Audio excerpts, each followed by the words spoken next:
Samajwadi party के राष्ट्रीय अध्यक्ष अखिलेश यादव ने मजदूर सभा के पदाधिकारियों और कार्यकर्ताओं के साथ पार्टी कार्यालय पर बैठक की। प्रदेश कार्यालय पर मजदूर सभा के पदाधिकारियों और कार्यकर्ताओं को दिलाई गई शपथ। आपको बता दें कि आगामी विधानसभा चुनाव में उत्तर प्रदेश का मुख्यमंत्री अखिलेश यादव को बनाएंगे, साथ ही जन जन का कल्याण जय संविधान की दिलाई गई शपथ। समाजवादी पार्टी मजदूर सभा मजदूरों की समस्याओं को पहुंचाने का काम करेगा। यह सच है कि जमीन की मारामारी है। आज तक भाजपा के लोगों ने ही जमीन को छीन रही हैं।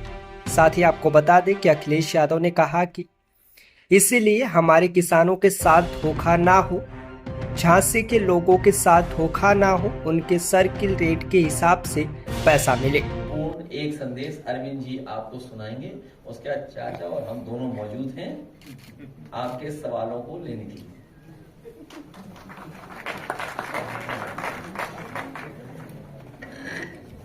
माननीय राष्ट्रीय अध्यक्ष जी, सम्मानित मंच, पत्रकार बंधुओं,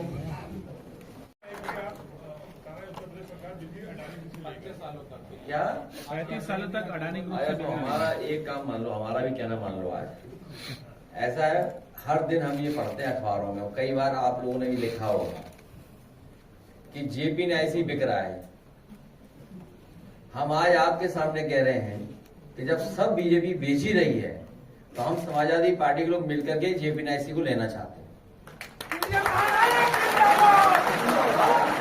इसलिए लेना चाहते हैं जो उन्होंने औरों को कीमत लगाई हो, जो उन्होंने औरों को बेचने के लिए कीमत गुपचुप लगाई हो, वही कीमत हम लोग देने को तैयार हैं। और इसलिए क्योंकि इससे न केवल हमारा इमोशनल अटैचमेंट है जेपी नाइसी से, बल्कि हमें आइडियोलॉजिकल अटैचमेंट बहुत बड़ा है। और आइडियोलॉजिकल अटैचमेंट के साथ साथ जिस समय इसको शिलान्यास किया गया था, उस समय देश के बहुत सारे सोशलिस्ट लीडर्स आए थे, जिसमें नेताजी, जॉर्ज फर्नांडिस साहब और अन्य लोग आए थे। और मैं ये दावा करता हूं कि जेपी नाइसी और खासकर जो जयप्रकाश जी का म्यूजियम बना है, देश में किसी पॉलिटिकल लीडर का ऐसा म्यूजियम नहीं बना जो समाजवादियों ने जयप्रकाश जी को समर्पित किया है लखनऊ में। इसलिए न केवल हमारे साथ आइडियोलॉजिकल और इमोशनल, बल्कि हमारी ये उपलब्धि भी है कि एक नेता की लेगेसी को कैसे हम अगली पीढ़ी तक लेकर जाए। इसलिए जब सब बीजेपी बेच रही है तो हम ये खरीदना चाहते हैं समाजवादी लोग मिलकर। पूरे प्रदेश और देश के समाजवादियों से मैं अपील करूंगा कि वो हमें चंदा भी देंगे और हम ये लेना चाहते हैं। अगर सरकार को बेचने में दिक्कत हो, उनके पास तमाम एक्सपर्ट अधिकारी हैं। जैसे जब इन्हें मॉल बेचना था, प्लासियो मॉल की मार्केट प्राइस क्या है? यहां जितने किसान हैं ये मांग रहे हैं मार्केट प्राइस। मार्केट प्राइस क्या रही होगी उस समय प्लासियो की? आप इसी से अंदाजा लगा सकते हैं। एक स्पेस सूट वाले हैं डिप्टी सीएम, उन्होंने अपने ही मुख्यमंत्री, अपने ही सरकार के खिलाफ पत्र लिखा था। तो बात आपको समझ में आ रही होगी क्यों लिखा होगा पत्र। एक तो वो एक्सपर्ट अधिकारी है, दूसरा समाजवादी पार्टी ने किसानों के लिए, उनकी मदद के लिए, सुविधा के लिए, उनके लिए एक बाजार क्रिएट किया था। न केवल बाजार क्रिएट किया था, बल्कि किसान अगर आए लखनऊ में अपना सामान लेकर के आए और कारोबार करना चाहे तो किसान बाजार बनाया था।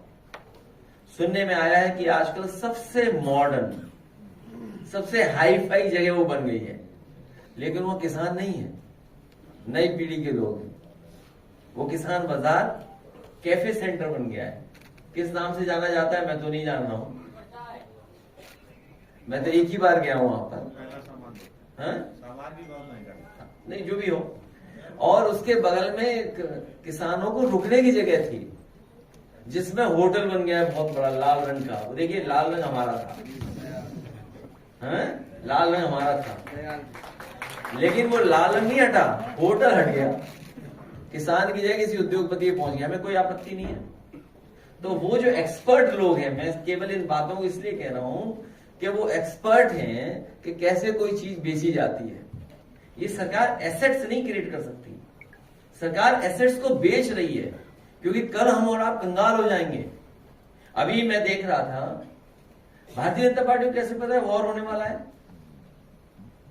मुझे कोई ये बताए,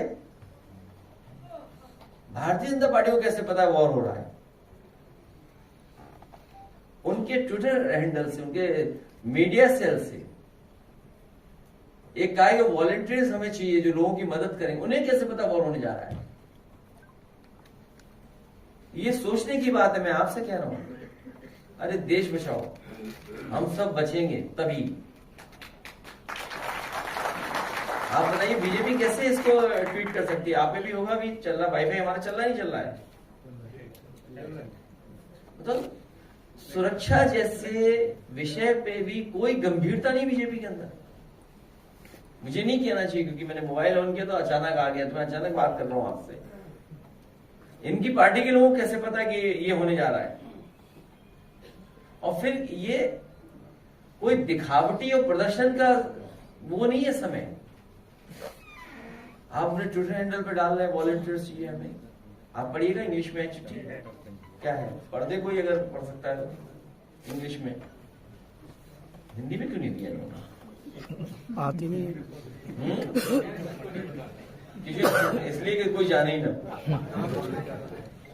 अब देखिए ना क्या बात है, मिनिस्ट्री ऑफ होम ये वॉलंटियर चाहिए, वॉलंटियर बीजेपी ट्वीट कर रही है। बताओ, सरकार करे तो अलग बात है।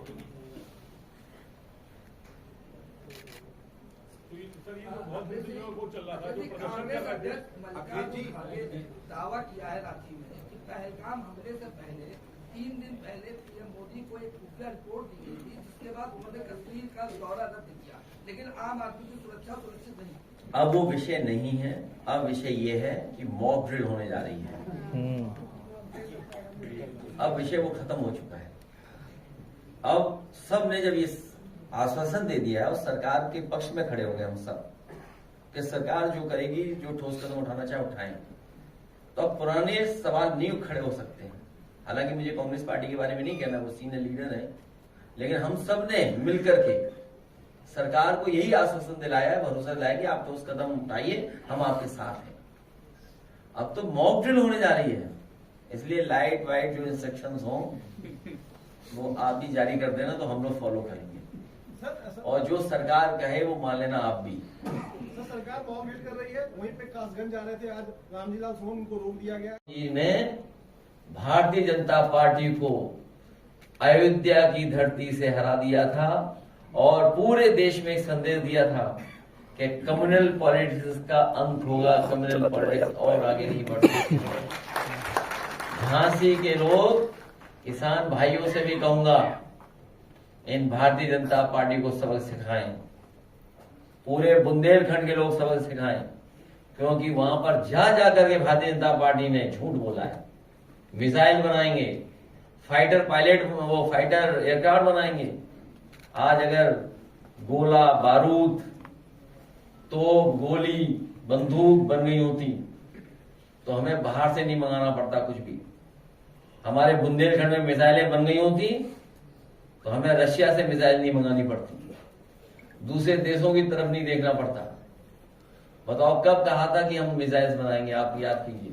लेकिन सुनने में आया है कि वो होम मिनिस्ट्री से कोई एक आया है चिट्ठी कि अब कोई बात नहीं कर सकता है डिफेंस को लेकर के, इसलिए हम अपने शब्द वापस ले रहे हैं। लेकिन भारतीय जनता पार्टी ने वादा ये किया था कि हम मिसाइल्स बनाएंगे, तोप बनाएंगे, टैंक बनाएंगे, राइफलें बनाएंगे, SLR बनाएंगे, मशीन गन्स बनाएंगे, न जाने क्या क्या बनाएंगे। लेकिन सुनने में आ रहा है झांसी में या बुंदेलखंड में कहीं भी सुतली का बम भी नहीं बनाया है और जमीन ले ली किसानों की। इसलिए इन किसानों के साथ धोखा ना हो, इन किसानों के साथ बेईमानी ना हो। अपने किसान भाइयों को हम कहते हैं समाजवादी सरकार बनवाइए, मार्केट प्राइस से आपको मुआवजा दिलाने का काम करेंगे और सरकार के किसी कागज में दस्तखत न करेंगे। सरकार के किसी कागज में दस्तखत न करेंगे। आज जब मैं सुबह उठा, सुबह 6:15 के बाद एक खबर आई कि आगरा में अमन यादव का इनकाउंटर कर दिया गया। जैसे ही मैं उठा और कुछ देर बाद वो फ्लैश होना शुरू हो गई न्यूज, तो पता नहीं क्या मेरे मन में आया कि ये असली इनकाउंटर नहीं है, ये फेक इनकाउंटर है। तभी देखा मैंने कि आगरा से कार्यकर्ता का फोन आ रहा है। मैंने फोन उठा लिया तो जानकारी हुई कि सरकार के लोगों ने उसका गलत नाम चलवाया है। जो सरकार इनकाउंटर कर रही हो और उसका असली पूरा नाम न जानती हो, तो बताओ फेक इनकाउंटर है कि नहीं? जो सरकार असली पूरा नाम भी नहीं जानती है, ये जाति विशेष खासकर हम सबको और खासकर समाजवादियों को, क्योंकि जैसा हमारे किसान भाई कह रहे थे, उन्हें पीड़ा है, जिसको पीड़ा है, तकलीफ है, उसके साथ पीडीए है, पीडीए है उनके साथ। जाति विशेष को बदनाम करने के लिए इन्होंने नाम जानबूझ करके चलवाया। जब मैंने वहां के लोकल पत्रकार साथियों से पूछवाया कि आखिरकार ये नाम क्यों लिखा गया, क्यों फ्लैश किया गया, तो उन्होंने कहा कि पुलिस के हैंडल पे ट्वीट किया गया था या मैसेज गया था। मैंने तत्काल उससे कहा कि उस मैसेज की स्क्रीनशॉट मांगी, तो उसके बाद उसने स्वीकार किया प्रेस के लोगों कि उसे मौखिक बताया गया था। पुलिस के किसी बड़े अधिकारी ने उसे ब्रीफ किया था पत्रकारों को। इसलिए समाजवादी पार्टी की मांग है, जिसका असली नाम भी नहीं सरकार जानती है, पूरा नाम, ऐसे अधिकारी को तत्काल निलंबित करना चाहिए।